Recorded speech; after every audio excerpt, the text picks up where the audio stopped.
ओम नमो नारायण। स्वागत है आपका AMS स्टोरी चैनल पर। अपने जाना कि करुण जी ने श्रीहरि जी से किए थे कुछ सवाल। आइए अब जानते हैं गरुड़ पुराण का नया पाठ। इसमें जानने को मिलेगा आपको कुछ अनोखा ज्ञान। चलिए शुरू करते हैं बिना किसी देरी के। मुक्ति पाने के उपचार। गरुड़ जी भगवान श्री विष्णु जी से पूछते हैं, हे मुक्ति प्रदान करने वाले सर्वश्रेष्ठ, इस संसार में करोड़ों जीव दिन प्रतिदिन जन्मते और मरते हैं। इसका कोई अंत नहीं है। इस संसार में सभी दुखी ही नजर आते हैं, सुखी कोई भी नहीं। किन उपायों से यह जीव मुक्ति प्राप्त कर सकते हैं, आप बताने की कृपया करें। भगवान विष्णु जी ने कहा, हे पक्षीराज, मनुष्य शरीर पाकर जो आत्मा की मुक्ति के बारे में नहीं सोचता, वह मनुष्य का पाप एक ब्राह्मण को वध करने से भी बड़ा है। मनुष्य शरीर के बिना कोई भी प्राणी इस शरीर के महत्व को नहीं जान सकता। इसलिए इस शरीर को सुरक्षित रखकर सत्य कर्म करने अनिवार्य है। धन, मकान, अच्छे बुरे कर्म दोबारा से मिल सकते हैं, परंतु मनुष्य शरीर नहीं। इस शरीर की सुरक्षा अपने कर्तव्य के लिए, कर्तव्य ज्ञान के लिए और ज्ञान योग अभ्यास के लिए आवश्यक है। यह एक मुक्ति का साधन है।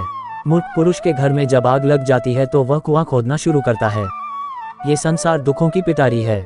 जब तक मनुष्य मोह माया के चक्कर में बंधा रहता है, सदा दुखी ही रहेगा।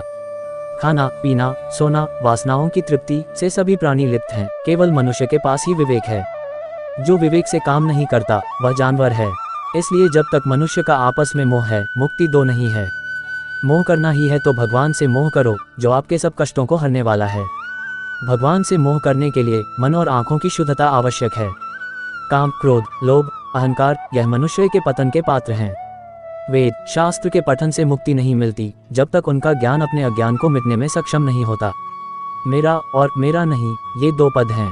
मेरा में बंधन है और मेरा नहीं में मुक्ति है। इसलिए जो मुक्ति के इच्छुक हैं वह सब बंधनों को तोड़कर सत्य के साथ नाता जोड़ें। सत्य ही प्रेम है, प्रेम ही ईश्वर है। जो कर्म जीव आत्मा को बंधन में नहीं ले जाते वही सत्य कर्म है।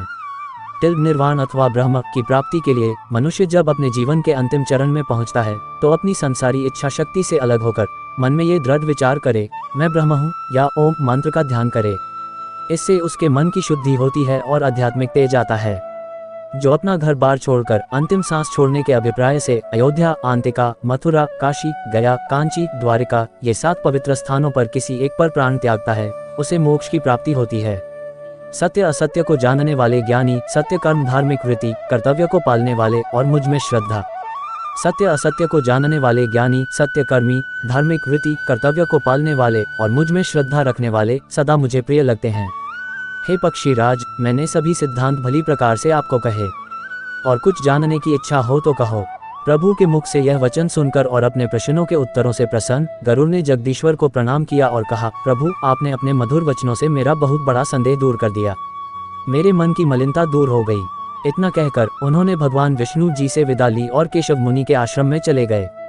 श्रीहरि, जिनका नाम लेने मात्र से सभी दुखों और श्रापों से मुक्ति मिलती है, ऐसे दयालु भगवान की अपने श्रद्धालु भगतों पर सदा कृपा दृष्टि बनी रहे। ओम नमो नारायण। अगर आपने पूरी गरुड़ पुराण की हमारी प्लेलिस्ट सुन ली है तो आपका बहुत बहुत धन्यवाद, और इस पुराण के अंदर आपको बहुत कुछ सीखने को मिला होगा। अगर आपने ये गरुड़ पुराण की 15वीं अध्याय है और आपको पूरी अध्याय सुनने के लिए हमारी प्लेलिस्ट पर जाना होगा या नहीं, तो इसके बटन पर क्लिक करें और पूरी गरुड़ पुराण को सुने। अपना कीमती समय निकालकर। धन्यवाद। ओम नमो नारायण नमः।